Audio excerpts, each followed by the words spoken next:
ఆమేన్.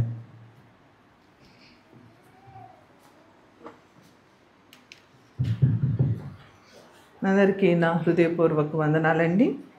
దేవుని వాక్యములో నుండి అపోస్తలుడైన పౌలు ఎఫెసీలకు రాసినటువంటి పత్రిక 6వ అధ్యాయము 18వ వచనాన్ని ఒకసారి చూద్దాము.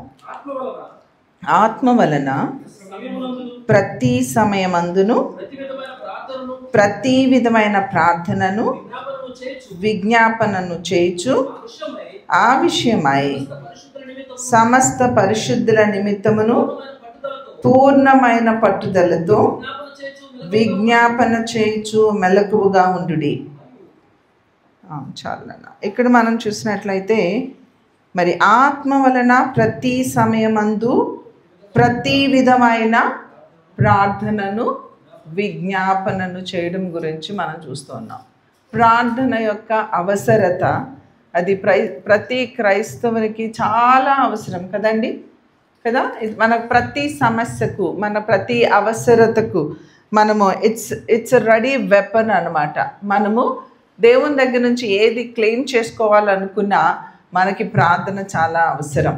ప్రార్థన అంటే ఇట్స్ నథింగ్ బట్ దేవునితో మాట్లాడడం, అంతే కదా. దేవునితో మాట్లాడడం, ఆయనతో మాట్లాడడం, మన అవసరతలు ఆయన దగ్గరకు తీసుకొని వెళ్ళడం, అడగడం. ఆయన మన తండ్రి కదా, ఆయన మన తండ్రి. మీకు లాస్ట్ వీక్ నేను అడగల, మీకు ఒక హోంవర్క్ ఇచ్చా కదా. ఆయన గుణలక్షణాలు, ఆయన ఐడెంటిటీ ఏంటి అనేది, ఆయన ఎవరు అనే దానిని మీరు తెలుసుకోగలిగితే, ఆయన గుణలక్షణాలు ఏంటో మీరు రాసుకోగలిగితే, ఆ గుణలక్షణాలు మనలో కూడా ఇమిడి ఉండాలి. కాబట్టి ఆ గుణలక్షణాలు తెలుసుకోవడం అనేది చాలా ఇంపార్టెంట్. సో వాటిని రాసారు అనుకుంటున్నాను. మరి ఆ రాసినవి బై హార్ట్ చేయండి, ఓకే. అవి మీ మదిలో, మీ హృదయం అను పలక మీద వాటిని రాసుకునండి. హృదయం అను పలక మీద కాకుండా ఇలా బుక్లో రాసుకున్నాం అనుకోండి, బుక్ పద్దాక ఓపెన్ చెయ్యము. కానీ హృదయం అను పలక మీద ఇనప గంటముతో, ఇనుముతో అలా లిఖించేయండి. అప్పుడు ఏమవుతాయి అంటే ఆయన గుణలక్షణాలు ఏంటో మనము తెలుసుకుంటే ఆ గుణలక్షణాల మేరకు మనము కూడా జీవించాలి. కాబట్టి అవన్నీ మీరు మీ హృదయం అను పలక మీద అవి రాసేసుకోండి, అది చాలా మంచిది. సో దేవుని దగ్గరకు వెళ్ళినప్పుడు ఆ దేవుని దగ్గర మనం ఆయన తండ్రి, అందులో ఒకటి ఆయన మన తండ్రి. తండ్రి దగ్గరకు మనము వెళ్ళినప్పుడు ఆ తండ్రి దగ్గర మనకి హక్కు ఉంటుంది. నిన్న ఎవరో ఒక తమ్ముడితో మాట్లాడుతూ అనుకున్నాం, ఇంట్లో పెద్దవాళ్ళ కంటే కూడా చిన్నవాళ్ళు చాలా తల్లిదండ్రుల మీద డిపెండ్ అయి ఉంటారు. ఎందుకు అంటే మేబీ గారాబం ఎక్కువ ఉంటుంది. పెద్ద పిల్లలకి దాదాపు ఏం చేస్తారంటే నా బిడ్డల్ని క్రమంగా పెంచాలి అని వారికి క్రమాన్ని, ప్రేమని చూపిస్తారు. అట్ ది సేమ్ టైం వాళ్ళు ఎనర్జెటిక్గా ఉంటారు కాబట్టి వాళ్ళన్నిటినీ క్రమశిక్షణతో పెంచుతూ ఉంటారు. కానీ చిన్న పిల్లలకి వచ్చేటప్పటికి ఏమవుతుందంటే గారాబం ఎక్కువైపోతుంది. అప్పుడు వీళ్ళు ఏం చేస్తారంటే చాలా హక్కు కలిగి ఉన్నట్లుగా తల్లిదండ్రుల దగ్గర ప్రవర్తిస్తూ ఉంటారు. నువ్వెందుకు చెయ్యవు, నువ్వు నాకు చెయ్యి, నాకు ఇవ్వు, నాకు కట్టు, నాకు ఇది చెయ్యి, నాకు అది చెయ్యి అని ధైర్యంతో వెళ్ళి వాళ్ళకి ఏమి కావాలో వాటి అన్నిటినీ వాళ్ళు సంపాదించుకుంటూ ఉంటారు. అవును, తండ్రి దగ్గర మనకి కూడా ఆ యొక్క ఆ యాక్సెస్ మనకుంది. మనకి ఏది కావాలో ఆయన దగ్గరికి వెళ్ళి నాన్న నాకు ఇది ఇవ్వు అని అడిగితే తప్పకుండా ఆయన ఇస్తారు. అందుకని మనకు ఒక వాక్యం గుర్తొస్తూ ఉంటుంది, అడుగుడి మీకు ఇవ్వబడు. మీరు అడగండి, ఖచ్చితంగా దేవుడు మనకి అనుగ్రహిస్తారు. అంతేకాదు ఆయన రొట్టెను అడిగితే ఏమిస్తారు, రాళ్ళనిచ్చి. అంటే కఠినమైన వాడు కదా. ఏ మనుషుడు కుమారుడు రొట్టె అడిగితే రాయితీని ఇవ్వడు కదా, చేపను అడిగితే పాముని ఇవ్వడు కదా. చెడ్డవారయ్యుండి మీ పిల్లలకు, చూడండి, మీరు చెడ్డ తల్లిదండ్రులు అయ్యుండి, చెడ్డవారయ్యుండి మీ బిడ్డలకు మీరు మంచి ఈవులను ఇవ్వాలని ఎంత ఆశపడుతూ ఉంటే, పరలోకమందున్న యేసయ్య మన తండ్రి మన ఆయన్ని అడుగువానికి అంతకంటే ఎంతో నిశ్చయముగా మంచి ఈవులను ఇచ్చును కదా. ఆయన మనకి మంచి ఈవులను ఇచ్చే ఫాదర్ని మనం కలిగి ఉన్నందుకు వి షుడ్ ప్రైజ్ గాడ్ కదా. ఆమెన్. గట్టిగానండి. అంత మంచి దేవుణ్ణి మనము కలిగి ఉన్నాము. మన పరలోకపు తండ్రి చెడ్డ తండ్రులైన ఈ లోకములో ఉన్న తల్లిదండ్రులు మంచి ఈవులను ఇవ్వాలనుకున్నప్పుడు మన పరలోకపు తండ్రి మనకు మంచి ఈవులను అనుగ్రహిస్తారు. He gives the best. ఏమిస్తారు? ది బెస్ట్ ఇస్తారు. ఒకసారి ఒక పాప చెప్తూ ఉంది, నేను నా దగ్గర కొంతమంది పిల్లల్ని నేను పోషిస్తూ ఉన్నాను. అయితే వాళ్ళకి ఒక్కొక్కసారి నేను నా పుట్టింటికి వెళ్ళినప్పుడు అక్కడ చాలా సమృద్ధిగా ఉంటాయి. అందులో అవి పాడైపోతూ ఉన్న వెజిటబుల్స్ కానీ, ఇంకా కొన్ని రోజుల్లో అవి వడిలిపోయిన వెజిటబుల్స్ కొన్ని రోజుల్లో పాడైపోతాయి. లేకపోతే ఫిష్ లేదా డ్రై ఫిష్ ఏదో అలా కొన్ని తీసుకొచ్చి నేను జాలితో పెట్టుకున్న నా బిడ్డలకి నేను కొంచెం ఇస్తూ ఉంటే వాటిని నేను తీసుకొచ్చుకోకపోతే అవి ఏమైపోతాయి అంటే డ్రై అయిపోతాయి, వేస్ట్ అయిపోతాయి. సో అవి తీసుకొని వచ్చి నేను ఇక్కడ ఈ అనాథ పిల్లలకు లేదా పేద పిల్లలకు నేను హెల్ప్ చేస్తూ ఉంటే ఇక్కడ నుంచి అన్ని పట్టుకెళ్ళిపోతున్నావు అంటున్నారు అని బాధపడింది నా దగ్గర ఒకసారి. అప్పుడు నేను చెప్పాను, అరే నిజమే కదా, వాళ్ళు బాధపడడం తీసి అట్లా పెట్టు. మన దేవుడు మనకి ఈ భూమిలో పండే వాటిలో శ్రేష్టమైనవి దేవుడు మనకి అనుగ్రహిస్తాను అని వాగ్దానం చేశారు. శ్రేష్టమే భూమి మొత్తములో పండే పంటలో శ్రేష్టమైన పంట ఆయన బిడ్డలకి ఆయన అనుగ్రహిస్తారటమ్మా. నీవు ఎండిపోయినవి తీసుకొచ్చి నీ బిడ్డలకు పెట్టవలసిన అవసరత లేదు. చెడిపోయిన వాటిని తీసుకొచ్చి నీ బిడ్డలకు పెట్టవలసిన అవసరత లేదు. ది బెస్ట్ దేవుడిస్తాడు. నీకు ది బెస్ట్ రావడం లేదు అంటే there is something wrong with you. దేవునితో ఎప్పుడు రాంగ్ అనేది ఆయనలో మనం ఫైండ్ అవుట్ చేయమండి. నీకు ది బెస్ట్ ఫుడ్ ఇవ్వట్లేదా? ఆయన నీకు ది బెస్ట్ క్లోత్స్ ఇవ్వట్లేదా? ఆయన నీకు ది బెస్ట్ ఇవ్వట్లేదా? అదేంటక్క నువ్వు ఎప్పుడు చూస్తే డబ్బొద్దు అని చెప్తావు కదా, ఈ రోజేంటి బెస్ట్ ఇస్తారని చెప్తున్నావు? ఆయన ఇస్తారండి. నేను ప్రతిసారి దీన్ని మీరు చాలా అవగాహన చేసుకోనండి. You don't run behind money, but money will run behind you. మీకు అర్థమవుతుందా? ఓకే, ధనము, సంపద, సుఖము, సౌఖ్యము అది ఏదైనా అది మీ వద్దకు పరిగెత్తుకొని రావాలి.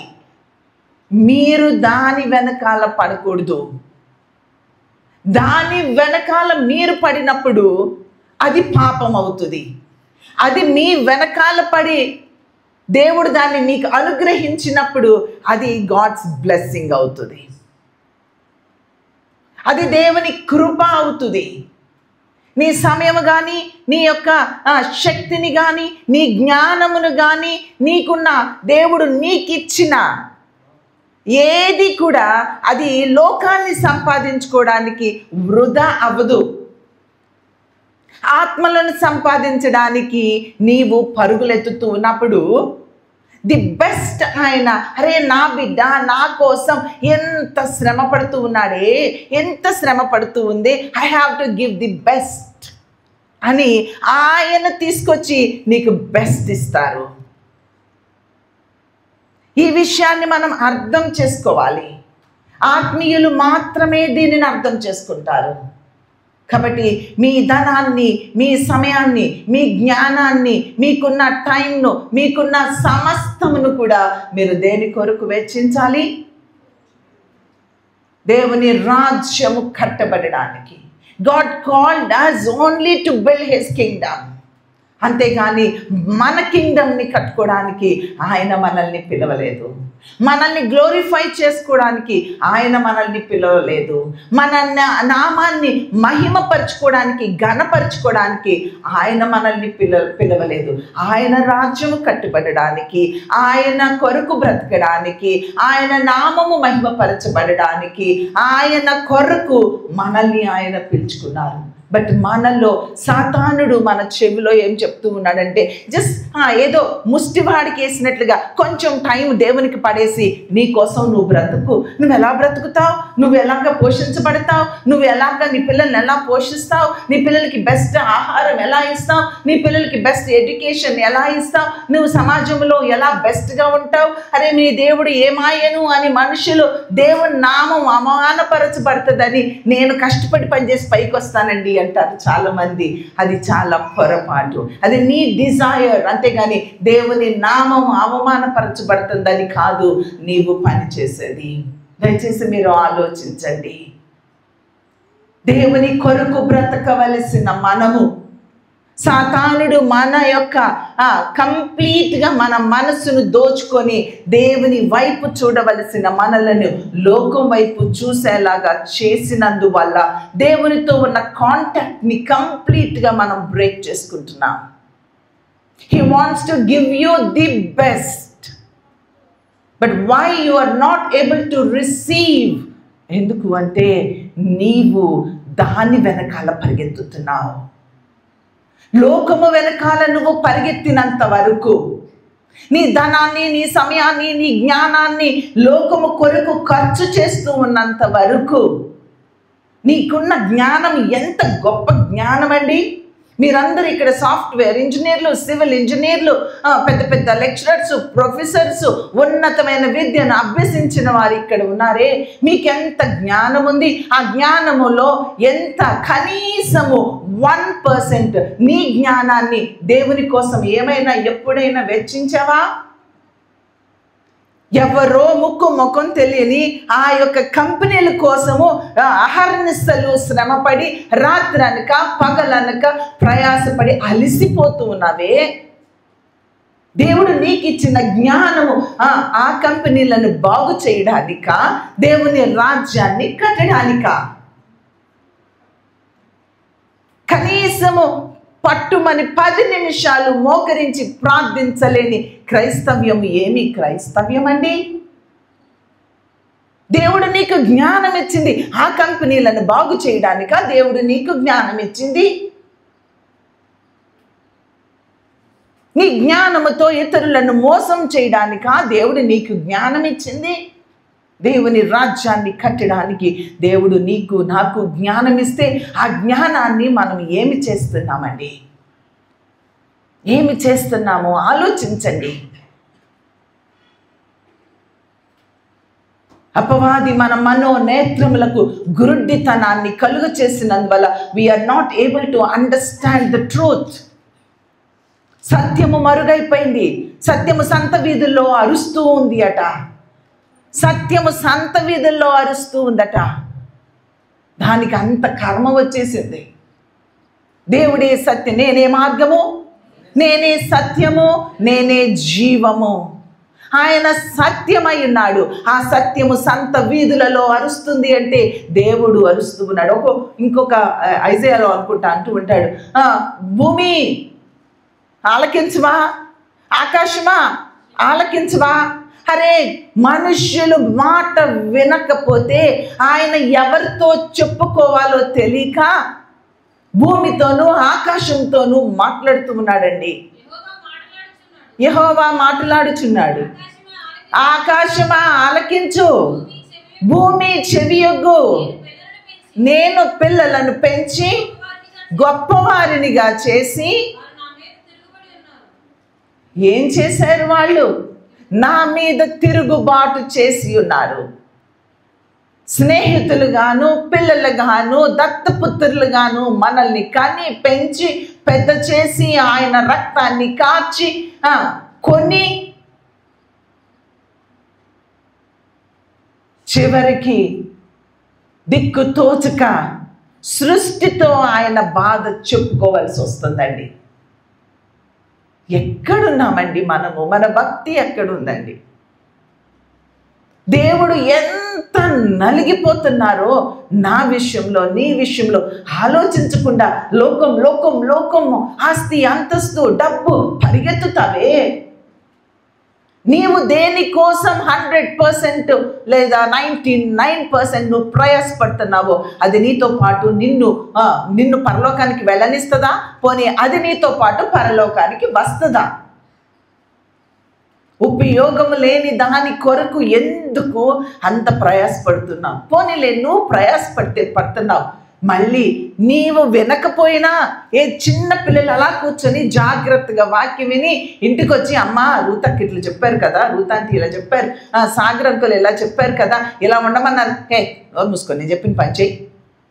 అరే, నీవు నాశనం అయిపోతూ నీ బిడ్డలను కూడా ఏం చేస్తున్నావు?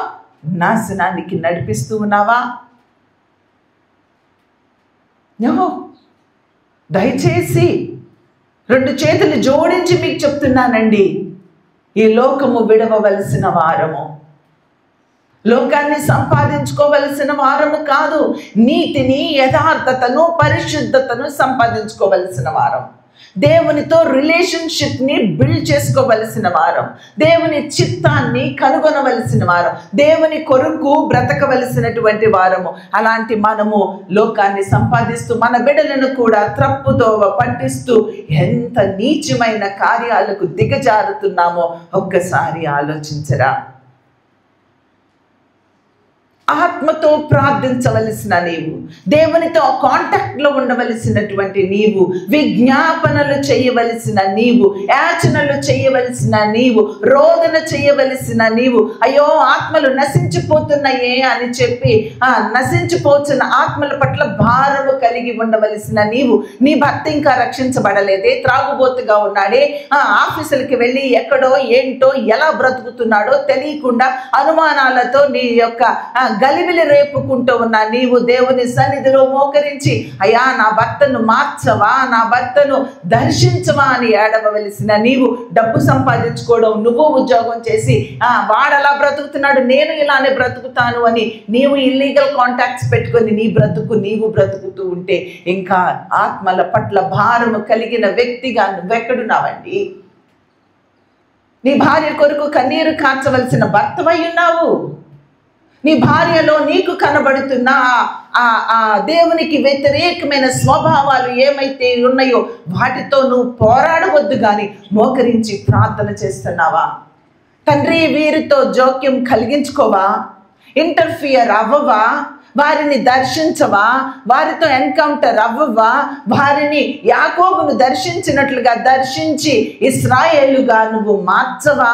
అన్ని కన్నీరు కార్చవలసిన భార్యవై, భర్తవై, తండ్రివై, తల్లివై, అక్కవై, అన్నవై నీవుండగా ఏం చేస్తూ ఉన్నారండి? ఏమి చేస్తూ ఉన్నారు? దుర్దినాలు రాకముందే వీటి యందు నాకు సంతోషము లేదయ్యా అని కేక వేయక ముందే, బాల్య దినములందే అంటే ఇప్పుడే నీ సృష్టికర్తను ఏం తెచ్చుకో? స్మరణకు తెచ్చుకో. అన్నీ కోల్పోయిన తర్వాత స్మరణకు తెచ్చుకుంటే ఏం ప్రయోజనం అండి?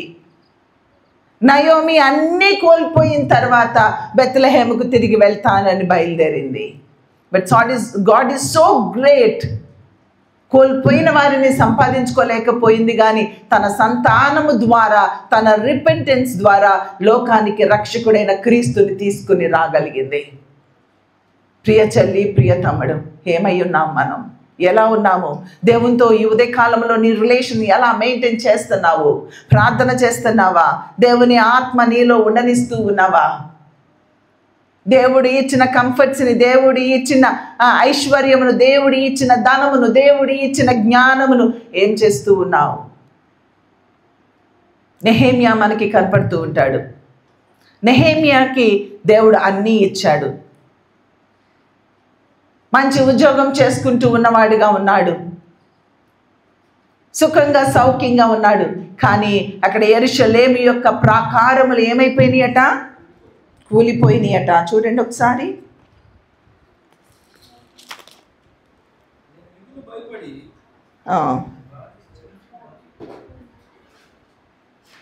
మూడవ వచనము సెకండ్ పార్ట్లో, మరియు యెరూషలేము యొక్క ప్రాకారములు పడద్రోయబడినది, దాని గుమ్మములను అగ్ని చేత కాల్చబడినవని నాతో చెప్పిరి. ప్రాకారాలు పడద్రోయబడినాయి, గుమ్మములు కాల్చివేయబడినాయి. తనలో ఆ బర్డెన్ అనేది కనిపిస్తుంది, ఆ మంట, ఆ తృష్ణ. అరే నీ భర్తే కూలిపోతే కూడా నీకు మంట లేదు. ఈ ఈ ఈ తరం ఎలా తయారైందో తెలుసా? ఎంత స్వార్థంగా తయారైందో తెలుసా? వాళ్ళు బాగుంటే చాలండి, కుటుంబం ఏమైపోయినా పర్లేదు. ఎంత నీచ స్థితికి మనుషులు దిగజారిపోతూ ఉన్నారో ఆలోచించండి. ఏమైపోయినా, ఎవరు ఏమైపోయినా పర్లేదు, ఎంత ఈజీ అయిపోయింది. అలాంటి నీకు ఇంకా యెరూషలేము యొక్క ప్రాకారాలు కూలిపోయినాయి అంటే, పడద్రోయబడినాయి అంటే నీకేమి చింత వస్తుంది? నీకేమి కన్నీరు వస్తుంది? నీకేమి బాధ వస్తుంది? నువ్వు ఎలా ప్రార్థించగలుగుతావు? కొన్నిసార్లు నీకు జరిగిన నష్టాలనే you don't care about it. అరే నా క్యారెక్టర్ పోయింది, ఏమైందంటే అందరూ అలా బ్రతకట్లేదా? It's okay, no problem. అరే ఆ అబ్బాయి నన్ను అంటుకున్నాడు, చిచ్చి చిచ్చి చిచ్చి అని కన్నీరు కార్చాల్సిన నీవు దానిని ఎంజాయ్ చేసే స్టేజ్కి నువ్వు వచ్చేసావు. ఈ రోజుల్లో యూత్ని చూస్తే ఎట్లున్నారండి? నాకు స్కూల్ ఉంది కాబట్టి నాకు తెలుసు, స్కూల్ అయిపోయిన తర్వాత చక్కగా ఇట్లా చట్టపటాలు వేసుకుంటారు. ఈ అబ్బాయి చెయ్యి ఆ అమ్మాయి నడుము మీద ఉంటుంది, ఈ అమ్మాయి చెయ్యి ఆ అబ్బాయి నడుము మీద ఉంటుంది, ఇద్దరు కలిసి వెళ్తూ ఉంటారు. కొంచెం స్కూల్ వదిలిపెట్టి అలా ఈ కనుపేర ప్రాంతంలో మేము ఉంటాము కాబట్టి కొంచెం అలా పోయిన తర్వాత that is how they go. They don't have any fear. No problem. అందరూ అలానే ఉన్నారు, మనం అలానే ఉన్నాం. ఎదురాం కాదు. ఏమి నేర్పిస్తుంది? దైవ భక్తి కలిగిన తల్లిదండ్రులారా, మీరు మీ బిడ్డలకి ఏమి నేర్పిస్తున్నారు? ఈ దేహము దేవుని ఆలయమని, దానిని మనము పాడు చేయకూడదని, అది ఎవరు ముట్టకూడదని, దానిని పాడు చేస్తే దేవుడు నిన్ను పాడు చేస్తాడని నీ బిడ్డలకు నేర్పిస్తూ ఉన్నావా? నువ్వు చూస్తూ ఉంటేనేనా వారికి భయము? స్కూల్లో ఉంటే, కాలేజీల్లో ఉంటే, నువ్వు లేకుండా ఉంటే, హాస్టల్లో ఉంటే, బయట ఉన్నా సరే వాళ్ళు దేవుని భయము కలిగి బ్రతకాలి అనే ఆ యొక్క దేవుని భయాన్ని నీ బిడ్డల్లో బాల్యము నుంచి క్రియేట్ చేయగలుగుతూ ఉన్నావా? ఎలాగా బిడ్డలు పాడైపోతూ ఉన్నారు. మరి మనస్సు తప్పును కూడా తప్పుగా ఎంచలేని స్థితికి దిగజారిపోతూ ఉంది. నీవు అలా ఉన్నావు. మనకు ఒక చక్కని ప్రోవర్బ్ ఉంటుంది, ఏమని? ఆవు, భలే చెప్పాడు తమ్ముడు, ఆవు చేలో మేస్తంటే దూడ గట్టు మీద మేస్తుందా? నీవు మొబైల్ పట్టుకొని చెత్త సినిమాలన్నీ చూస్తూ ఉంటే నీ బిడ్డలు మొబైల్లో సినిమా చూడకుండా ఉంటారా? సినిమా చూస్తే తప్పేంటండి? మంచిని తీసుకుంటామండి. ఆహా, ఎంత గొప్ప మనసు ఉందా బంగారు తల్లి నీకు? ఏమి దైవ భయము లేకుండా తయారైపోతూ ఉన్నారండి. దైవ భయము లేకుండా తయారైపోతూ ఉన్నారు. నేను నిన్న అక్కడ పనిచేయిస్తూ ఉన్న బాయ్స్ దగ్గర పనిచేయిస్తూ ఉంటే వాళ్ళకి ఏదో వుడ్ ఇచ్చాను, నవ్వుకుంటున్నాడు. వుడ్ ఇచ్చాను, అది కొంచెం కొట్టండి రా, నాకు పనికి రాని అన్ని పనికొచ్చేలాగా చేయటం ఇష్టం కదా, అక్కడక్కడ ఏదన్నా మంచి షేప్లో దొరికితే తీసుకొచ్చి, ఈ పిల్లలు ఖాళీగా ఉంటే ఇదో ఈ సినిమాల గోల ఉంటుందని ఏదో ఒక పని పెడతా వాళ్ళకి. ఆ పనిలో పెట్టుకుంటూ వాళ్ళు మాట్లాడుకుంటున్నారు. ఏం మాట్లాడుతున్నారంటే ఎవరో సినిమా యాక్టర్స్ గురించి మాట్లాడుతున్నారు. నేను అన్నాను, ఎవరి గురించి మాట్లాడుతున్నారా మీరు అనుకుంటూ వెళ్ళా. వాడంటాడు, ఇది ఆటలాడే వాళ్ళ గురించి అంటే నాకేమీ తెలియదు కదా, అందుకని ఆటలాడే వాళ్ళ గురించి మాట్లాడుతున్నావా ఆంటీ అన్నాడు. ఆటలాడే వాళ్ళ గురించి ఎవరో అమ్మాయి పేరు ఎత్తావు కదరా, ఆ అమ్మాయి కూడా ఆటలాడుతుందా, క్రికెట్ ఆడుతుందా అని అడిగా. అది వేరే మాట్లాడేనులే అన్నాడు. అప్పుడు ఇంకొకటి చెప్తున్నాడు, వీళ్ళు తెలుగు రాని పిల్లలు మళ్ళీ వీళ్ళు మాట్లాడేది ఎవరై అంటే తెలుగు యాక్టర్ల గురించి మాట్లాడుతున్నారట. అంటే ఎక్కడ ఏమి బ్రతుకుతున్నామండి. ఈ మొబైల్స్ చేతికి వచ్చిన తర్వాత నేను మా పిల్లలకి చెప్పాను, శాంసంగ్ ఇస్తున్నావా మీ పిల్లలకి మొబైల్స్? ఇవ్వట్లా. ఎంత నీ పెద్ద కూతురు వయసు ఎంత? 4 years. 4 yearsలో ఆ పిల్లకి ఫోన్ ఇవ్వడం అనేది లేదు. నేను చెప్పాను, వాళ్ళు వివాహం అవ్వని దగ్గర నుంచి మేము కూర్చొని మాట్లాడుకుంటాం. ఆశీషు, శాంసన్, ఇలా కొంతమంది పిల్లలు, కాలేబు, వీళ్ళందరూ నా దగ్గర పెరిగిన పిల్లలు కాబట్టి వాళ్ళందరితో చెప్పుకో, అరే మనం ఎలా ఉండాలి, మన పిల్లల్ని ఎలా పెంచాలి, ఇలాంటి ఆత్మీయ విలువలు బిడ్డలకి ఇవ్వాలి, బాల్యదినముల నుంచి వాటికి దూరంగా పెంచాలి అని వాళ్ళకి చెప్పి రజిత పిల్లలు కానీ, కాలేబు అదే మన సంసోన్ పిల్లలు కానీ, ఆశీష్ పిల్లలకి కానీ వాళ్ళు మొబైల్స్ ఇవ్వరండి. మొబైల్స్ ఇచ్చి వాళ్ళని బుజ్జగించరు, మొబైల్స్ ఇచ్చి వాళ్ళకి భోజనం పెట్టరు, వాళ్ళు ముట్టుకోరు. వాళ్ళకి ఏమైనా ఫోన్ వస్తే అది తీసుకొచ్చి ఇస్తారు. ఫోన్ మాట్లాడడం అయిపోయాక ఫోన్ అక్కడ పెడతారు, అంతే. వాళ్ళు మొబైల్స్ చూడరు. ఆ పిల్ల వాళ్ళ మామ ఆయన ఏదో పని చేసుకుంటుంటాడు, మొబైల్ చూస్తే వాళ్ళ నాన్న సంసోన్ ఎప్పుడన్నా మొబైల్ చూస్తుంటే పిల్ల, ఇదిగో రూతత్త ఏం చెప్పింది మీకు, మొబైల్ చూడొద్దని చెప్పింది కదా, నేను ఆగు అత్తతో చెప్తాను, ఆగు నువ్వు మొబైల్ చూస్తున్నావని వాళ్ళని బెదిరిస్తే వాళ్ళు పక్కన పెట్టేయాలి మొబైల్. మీ పిల్లలను ఎలా పెంచాలండి? ఎందుకు మొబైల్స్ ఇస్తున్నారు? నేను నా స్కూల్లో కూడా నా టీచర్స్కి చెప్తాను, మీరు ఇంటర్నెట్లో వెతుక్కొని రాసుకుని రమ్మనే హోంవర్క్స్ని మీరు బిడ్డలకి ఇవ్వద్దు. లోకమంతా నేను బాగు చేయలేను, కానీ కనీసం నా హ్యాండ్లో ఉన్న నా హ్యాండ్ఫుల్ ఆఫ్ చిల్డ్రన్ దేవుడు నాకు ఇచ్చిన ఆ 325 మంది స్కూల్ పిల్లలకి నేను ఇంటర్నెట్లో చూసి సర్చ్ చేసి తీసుకొని రండి అని నేను చెప్పను, హోంవర్క్స్ ఇవ్వను. టీచర్స్నే వెతుక్కొని వచ్చి బోర్డు మీద రాయండి అని చెప్తా. వాళ్ళు పాప నన్ను తిట్టుకుంటారు, అన్నీ మాకే చెప్తుంది అని. I don't care. అట్లీస్ట్ నా చేతులు అలా అని వాళ్ళందరూ మొబైల్స్ పట్టుకోకుండా ఏమన్నా ఉంటారా ఇంటిలో? ఉండరు. నేను పేరెంట్స్కి చెప్తాను, నా స్కూల్లో మాత్రము మీ పిల్లలు హోంవర్క్ ఉందమ్మా, మా మేడం ఇది సర్చ్ చేసుకురమ్మన్నారు, నాకు ఇవ్వు అంటే ఇవ్వద్దు మీరు ఫోన్స్, నేనైతే హోంవర్క్స్ ఇవ్వను అని వారిని కౌన్సిల్ చేస్తూ ఉంటాను. దయచేసి ఎలాగా మీ బిడ్డలను మీరు పెంచుతున్నారో ఆలోచించండి. దేవుని భయము కలిగి బిడ్డలు బ్రతకాలి. చిన్నపిల్లలారా, యవనస్తులారా, మీ శరీరము జాగ్రత్త, మీ మనస్సు జాగ్రత్త, మీ కళ్ళు జాగ్రత్త. ఏ పరశరీరి నిన్ను తాకకూడదండి, ఎవరు నిన్ను ముట్టకూడదండి. ముట్టకూడని స్థానాలలో మిమ్మల్ని అస్సలు ముట్టకూడదండి. నీ వివాహం అయ్యే వరకు ఏ బాయ్ ఫ్రెండ్ దగ్గర, ఏ గర్ల్ ఫ్రెండ్ దగ్గర ఒక ముద్దు తీసుకోవద్దండి. నో కిస్, నో హగ్, ఇలాంటి వాటికి దూరంగా ఉండండి. మీ శరీరము జాగ్రత్త, అది దేవుడు చేసినటువంటి ఆయన స్వహస్తాలతో నిర్మించిన దేహము. దానితో నువ్వు దేవుణ్ణి మహిమపరచాలి, కానీ దానిని జారత్వము కొరకు నీవు దానిని ఉపయోగించకూడదు. వివాహాలైన తల్లిదండ్రులారా, మీరు జాబ్ చేస్తూ ఉన్నప్పుడు మీ కొలీగ్స్తో మీరు జాగ్రత్తగా ఉండండి. లిమిట్స్ని దాటి మీరు వెళ్ళొద్దు. మీరు ఉండవలసినటువంటి ఆ లిమిట్స్ని దాటి సరదాగా ఒక గర్ల్తోనో ఒక బాయ్తోనో నీ కొలీగ్ అయినా మేల్తోనో ఫీమేల్తోనో మీరు ఉండొద్దండి. మీరు ఎలా ఉంటారో మీ బిడ్డలో అలానే ఉంటారు.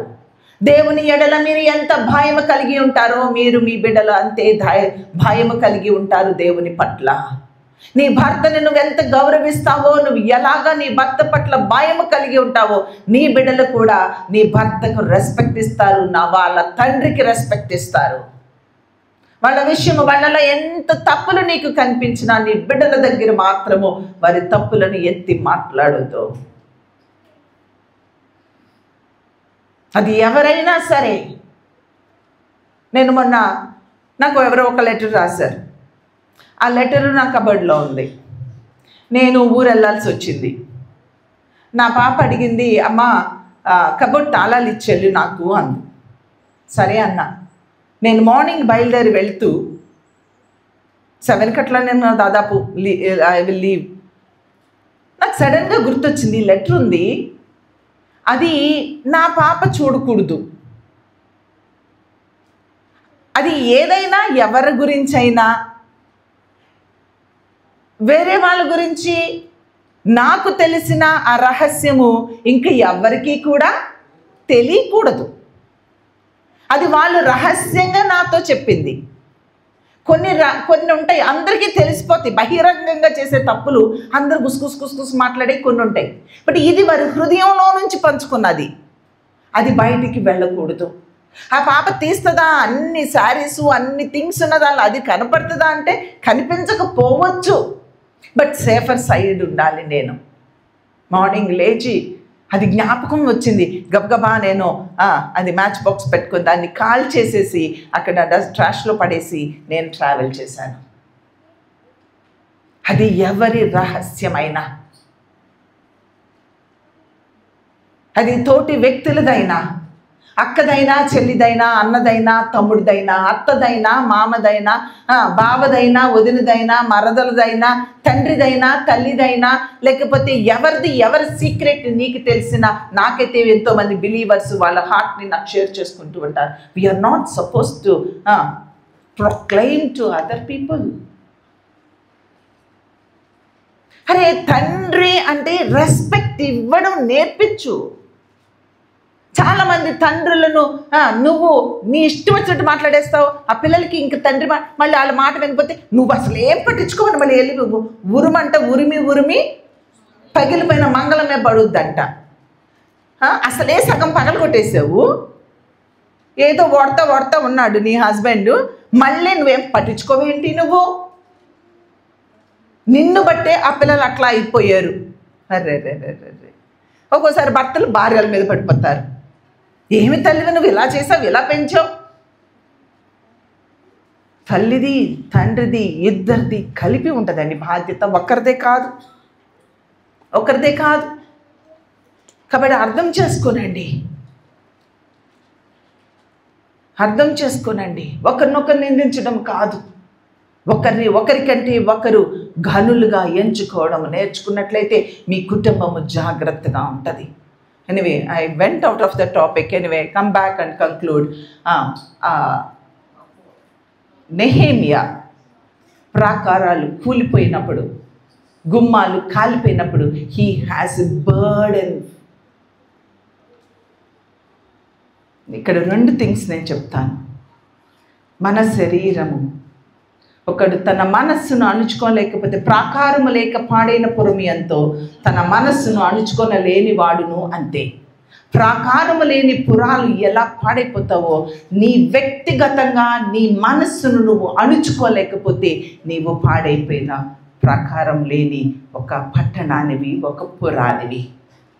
నీ వ్యక్తిగత జీవితానికి ప్రాకారాలు ఉన్నాయా, గుమ్మాలు ఉన్నాయా, విలువలు ఉన్నాయా, వాల్యూస్ని కాపాడుకుంటున్నావా లేదా?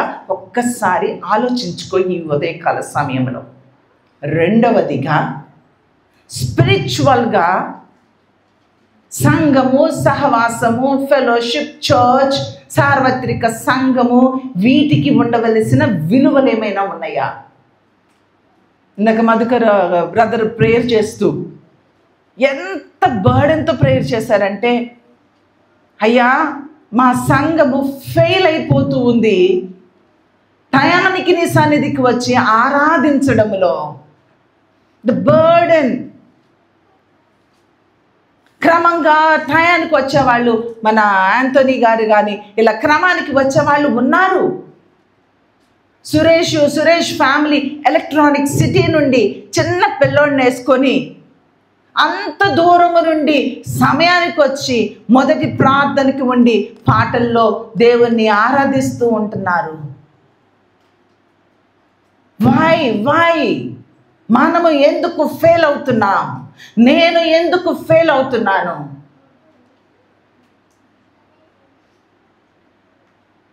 ఆలోచిద్దామా? ఆలోచించండి. నెహెమ్యా ఆ జీవితాన్ని ఒకసారి చదవండి. తన యొక్క పొరపాట్లను, తన యొక్క జనాంగం యొక్క పొరపాట్లను, వారి సంతానం యొక్క పొరపాట్ల గురించి ఉపవాసం ఉండి కన్నీటితో ప్రార్థన చేస్తూ ఉన్నాడు. నీ ప్రాకారాలు నిర్మించబడాలి అంటే, నీ కుటుంబం యొక్క ప్రాకారాలు నిర్మించబడాలి అంటే, నీ యొక్క సంఘం యొక్క ప్రాకారాలు మరలా తిరిగి కట్టబడాలి అంటే we have to pray. ప్రార్థించాలి, సరి చేసుకోవాలి. సరి చేసుకోకుండా ప్రార్థిస్తే ఆ ప్రార్థనకు విలువ ఉండదు, ఆ ప్రార్థనకు జవాబు ఉండదు. నిన్ను నీవు కరెక్ట్ చేసుకోకుండా, దేవునికి ఇష్టమైన వ్యక్తిగా నిన్ను నీవు మలుచుకోకుండా నీ ప్రార్థనల వల్ల ఏమి ఉపయోగం అండి? మారదామా? సరి చేసుకుందామా? పశ్చాత్తాపడదామా? కన్నీరు కారుద్దామా? ఉపవాసము ఉందామా? వ్యక్తిగత జీవితాన్ని కట్టుకుందామా? కుటుంబ జీవితాన్ని కడదామా? సంఘ జీవితాన్ని కడదామా? సమాజ జీవితాన్ని కడదామా? ఎన్ని రకాలుగా ఉపయోగపడవలసిన నా జీవితాలు నిరుపయోగంగా పడి ఉంటున్నాయో, లోకం వైపు, లోక ఆశల వైపు పరిగెత్తుతున్నాయో ఆలోచించుకొని అవగాహనలోనికి వద్దామా? సత్యము సంత వీధుల్లో అరుస్తూ ఉంది, కేకలు వేస్తూ ఉందట. దేవుడు అరుస్తూ ఉన్నాడు, కేకలు వేస్తూ ఉన్నాడు. ఆ భూమితోనూ ఆకాశంతోనూ మనము మాట వినడం లేదని పిల్లల్ని పెంచి పెద్ద చేశాను, అన్నీ ఇచ్చాను, కానీ వారు నా మీద తిరగబడి ఉన్నారు అని సృష్టితో చెప్పుకోవలసిన స్థితిని తీసుకొద్దామా? లేదా ఆయన మనల్ని చూసి సంతోషించే స్థితికి మరలా మనల్ని మనం సెట్ చేసుకుంటే ఆయన సంతోషిస్తారు. అలానే దానియేలును కూడా చూసినట్లయితే, దానియేలు చూడండి ఒక్కసారి ఆ రెఫరెన్స్ చెప్తాను, తర్వాత మీరు చదవండి, because there is no time. దానియేలు 9వ అధ్యాయం అంతా చూస్తే దానియేలు ప్రార్థన చేస్తాడు, ఉపవాసం ఉండి ప్రార్థన చేస్తాడు, విజ్ఞాపనలు చేస్తాడు, ఆయన కృపను మా మీదకి పంపించమని ప్రార్థన చేస్తాడు. ఎన్నో మార్లు తిరుగుబాటు చేసేతిమి అని మాట్లాడతాడు. సిగ్గే తగి ఉన్నది అని మాట్లాడతాడు. ఏమంటాడు? మాకు సిగ్గే తగి ఉన్నది, తిరుగుబాటు చేశాము, నీ మాట వినలేదు, నీవైతే నీతిమంతుడివే, కానీ మా బ్రతుకు ఎలా అయిపోయింది, మా ప్రజలు ఎలా అయిపోయారు, మేము ఎలా అయిపోయాము అని అలాగా ఆ అధ్యాయము మొత్తము కూడా చదువుతుంటే నాకు సిగ్గేసింది. నిజంగానే సిగ్గే తగి ఉంది నాకు అనిపించింది. మీరు కూడా దాన్ని చదవండి, దయచేసి చదవండి అంటే వదిలేయకండి, వెళ్ళి తప్పకుండా చదవండి. ఎలా ప్రార్థన చేయాలో తెలుస్తుంది, ఎలా పశ్చాత్తాపడాలో తెలుస్తుంది, ఎలా బ్రతకాలో తెలుస్తుంది, ఎలా విజ్ఞాపన చేయాలో తెలుస్తుంది. దయచేసి ప్రియ క్రైస్తవ, ప్రార్థన చేస్తావా? పశ్చాత్తాపడతావా? కన్నీరు కారుస్తావా? విజ్ఞాపన చేస్తావా? దేవుడు మనల్ని ఎందుకు ఈ లోకానికి పంపించారా?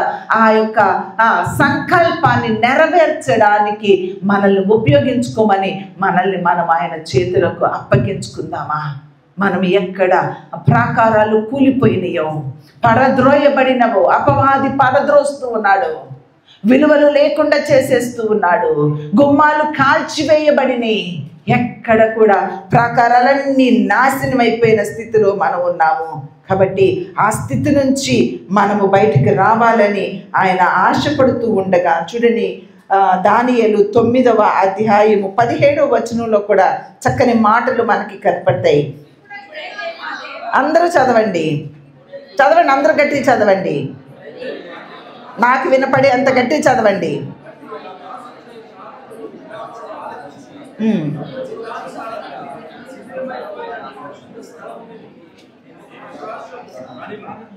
శిథిలమైపోయిన నీ పరిశుద్ధ స్థలము మీదకి ఏమి రావాలి? ఆయన ముఖ ప్రకాశము నీ మీద ఉదయించాలి ఈ ఉదయకాల సమయంలో అని ఆశపడుతున్నావా ప్రియ చెల్లి, ప్రియ తమ్ముడు? శిథిలమైపోయిన నీ విలువలు, శిథిలమైపోయిన నీ శరీరము, శిథిలమైపోయిన నీ నాలుక, శిథిలమైపోయిన నీ యొక్క జీవితము మీదకి ఆయన ముఖ ప్రకాశము రావాలని నువ్వు ఆశపడుతూ ఉన్నట్లయితే నీవు ప్రార్థన చేయి. ఇంకా కొంచెం కిందకి చూస్తే, మా స్వనీతి కార్యములను బట్టి నీ సన్నిధిని నిలువబడి ప్రార్థించుట లేదయ్యా. ఏమంటున్నారండి? స్వనీతి కార్యములను బట్టి ప్రార్థించొద్దు. నీ గొప్పతనాన్ని గురించి దేవుని సన్నిధిలో అయ్యా ఇంత గొప్పతనం చేసే స్తుతులయ్యా స్తుతులయ్యా అవి కాదండి. ఎక్కడ తప్పిపోయావో, ఎక్కడ నలిగిపోయావో, ఎక్కడ దేవుని చిత్తానుసారముగా నడవకుండా ఉన్నావో, ఎక్కడ ఫెయిల్ అయిపోతూ ఉన్నావో ఆ విషయాన్ని గురించి పశ్చాత్తపడి ఆయన ముఖ ప్రకాశము నీ మీదకి రావాలని ఆయన తట్టు నీ 2 చేతులు చాచి సంవత్సరాలు తరబడి నీవు ఆయన ముఖ ప్రకాశము నీ మీద ప్రకాశించకపోయినట్లయితే మనం ఎప్పటికీ ఇంతే ఉంటాము. మన సంఘం ఎప్పటికీ ఇంతే ఉంటుంది. ఎప్పుడు క్రమము రాదు, ఎప్పుడు నోరు తెరవము, ఎప్పుడు ప్రార్థన చేయము, ఎప్పుడు ఆరాధించము, ఎప్పుడు సమయానికి రాము. ఇంట్లో నెమ్మది లేదు, నీ గృహములో నెమ్మది లేదు, భార్యాభర్తల మధ్యలో నెమ్మది లేదు, నీ బిడ్డలకి నీకు మధ్యలో సఖ్యత లేదు. వాళ్ళు నీ మాట వినరు, వీళ్ళు నీ మాట వినరు. మనందరము ఒకరికి ఒకరు పోరాడుకుంటూ బ్రతకడమే తప్ప దేవుని మాట వినరు, దేవుని బిడ్డల మాట వినరు. యథార్థత లేదు, పరిశుద్ధత లేదు, నీతి లేదు. లోకము లోకము లోకము లోక సంపాదన తప్ప రాంగ్ ప్రెస్టేజ్లోకి వెళ్ళిపోయి నీ జీవితాన్ని నువ్వే పాడు చేసుకుంటున్నావు. కాబట్టి నేను నీవు కూడా పశ్చాత్తాపడినట్లయితే, ఎవరైతే ఆయన తలుపు తడుతూ ఉన్నారట, తీస్తే ఏం చేస్తారు? ఆయన నీ హృదయంలోనికి వస్తారు. ప్రియ చెల్లి, ప్రియ తమ్ముడు, ఆయన నీ హృదయంలోనికి రావాలని ఆశపడినట్లయితే దయచేసి వినయముతో నిజముగా నీవు ఆయన ముఖ ప్రకాశము ఈ ఉదయ కాలంలో నీ ముఖం మీద ప్రకాశించి నీ జీవితము నూతనత్వాన్ని పొందాలంటే లేచి నిలవబడి 2 చేతులు ఆయన తట్టు చాచి, ప్రభువా నన్ను దర్శించవా అని చిన్న కేక వేస్తావా? నీ స్వరము ఆయనకి వినిపిస్తావా? దయచేసి లేచి నిలవబడతావా? ప్రియ చెల్లి, ప్రియ తమ్ముడు, ఆయన ముఖ దర్శనము నీకు కావాలనుకుంటూ ఉన్నావా? ఆయన ముఖ దర్శనము నీకు కావాలనుకుంటున్నావా? ఆయన ముఖ కాంతి నీ ముఖము మీద ప్రకాశించాలి అనుకుంటున్నావా? చేతులెత్తుతావా? చేతులెత్తుత బైబిల్లో ఉంది. చేతులెత్తి మన ముఖాన్ని ఆయనకు చూపించి, ప్రభువా నన్ను దర్శించవా, ప్రభువా నన్ను దర్శించవా, నేను చలనము లేని వ్యక్తిని అయిపోయాను ప్రభువా, అయ్యా నేను చాలా డ్రైగా అయిపోయాను ప్రభువా, నా హృదయం అంతా ఎండిపోయినట్లయిపోయిందయ్యా. ఎండిపోయిన భూమి మీద అయ్యా నీ వర్షాన్ని కురిపించవా ప్రభువా, అయ్యా నీ వర్షాన్ని కురిపించవా ప్రభువా అని చిన్న ప్రార్థన చేస్తావా? ప్రియ తమ్ముడు, ప్రియ చెల్లి, నీ స్వరము వినిపించు. నా స్వరము విన్నావు. యాజకులు బూరలు ఊదగా జనులు కేకలు వేశారట. కేక వెయ్యలేవా? కేక వెయ్యలేవా? అయ్యో కేక వెయ్యలేకపోతూ ఉన్నావా? నానా నానా నేను పాడైపోయాను, నా ప్రాకారాలు పాడైపోయినాయి, నా హృదయాంతరంగము సరిలేదు నానా, నన్ను ఒక్కసారి దర్శించు, నన్ను ఒక్కసారి దర్శించు. అయ్యో నీ స్వరము వినిపించు తల్లి. ఎక్కడ పడిపోయావో ఒక్క కేక వేయి తల్లి. క్రమం లేకుండా ఎక్కడున్నావో ఒక కేక వేయి తల్లి. అయ్యో నీ కోపాన్ని కంట్రోల్ చేసుకోకుండా ఎక్కడ ఉన్నావో కేక వేయి తల్లి. అపవాది ఏ చోటు నుండి ప్రవేశిస్తున్నాడో కేక వేయి తల్లి. భార్యాభర్తల మధ్యలో ఆ సమాధానము లేని స్థితిని బట్టి కేక వేయి తల్లి. అయ్యో నీ బిడ్డలు నీ మాట వినకుండా లోకం వైపు పరుగులెత్తుతున్న స్థితిని బట్టి కేక వేయి తల్లి. ఒక్కసారి ప్రార్థన చేస్తావా? నడిపించండి నాన్న, ప్రార్థనలో నడిపించండి. దయచేసి ఎవరు మౌనంగా ఉండొద్దు, దయచేసి ఎవరంగా మౌనంగా ఉండొద్దు. దేవుని జీవాత్మ నా మీదకి రావా, దేవుని జీవాత్మ నా మీదకి రావా. కేకవేయమ్మా తమ్ముడు, కేకవేయి. దేవుని జీవాత్మ నా మీదకి రా అని ప్రార్థన చెయ్యండి. దేవా నన్ను దాటి వెళ్ళిపోవద్దు. దావీదు కుమారుడా నన్ను కరుణించవా, దావీదు కుమారుడా నన్ను దాటి వెళ్ళొద్దయ్యా, నన్ను కరుణించవా అని చిన్న కేక వేయవా. నన్ను దర్శించు ప్రభువా, మరలా నన్ను దర్శించు, నన్ను దాటి వెళ్ళిపోవద్దు ప్రభువా, నన్ను ఉజ్జీవింప చెయ్యి ప్రభువా, నన్ను ఉజ్జీవింప చెయ్యి ప్రభువా అని కేక వేయమ్మా. మరలా దర్శించమని ప్రభుని అడుగుదామా. మరలా నన్ను దర్శించు అయ్యా, నన్ను విడిచిపెట్టొద్దయ్యా. నువ్వు లేకుండా నేను లేనయ్యా. నువ్వు నన్ను విడిచితే నేను నాశనం అయిపోతాను ప్రభా. ఇప్పటికే పాడైపోయానయ్యా, ఇప్పటికే ప్రార్థన లేదయ్యా, ఇప్పటికే పశ్చాత్తాపము లేదయ్యా, ఇప్పటికే నేను నీ వైపు చూడలేని స్థితిలో ఉన్నానయ్యా. కన్నిటితో ప్రార్థన చేసి కొన్ని నెలలైపోయిందయ్యా, మోకరించి కొన్ని నెలలైపోయిందయ్యా అయ్యా. ప్రార్థించలేక ఎన్నో సంవత్సరాలు అయిపోయిందయ్యా, ప్రార్థించలేకున్నానయ్యా, క్షమించయ్యా అని చిన్న ప్రార్థన చెయ్యి. ప్రార్థన లేని వ్యక్తి అయిపోయానయ్యా. కుటుంబ ప్రార్థన లేదయ్యా, వ్యక్తిగత ప్రార్థన లేదయ్యా అయ్యా. నా కుటుంబము అయ్యా నాశనం అయిపోయింది ప్రభువా. దయతో నన్ను జ్ఞాపకం చేసుకో ప్రభువా. అయ్యా నీతో నిబంధన చేస్తున్నానయ్యా, నీతో నిబంధన చేస్తున్నానయ్యా. ఇదిగో ఈ దినము నుంచి నీ చిత్తానికి అప్పగించుకుంటున్నాను. మరలా నన్ను దర్శించు అని ప్రార్థన చేయి తల్లి.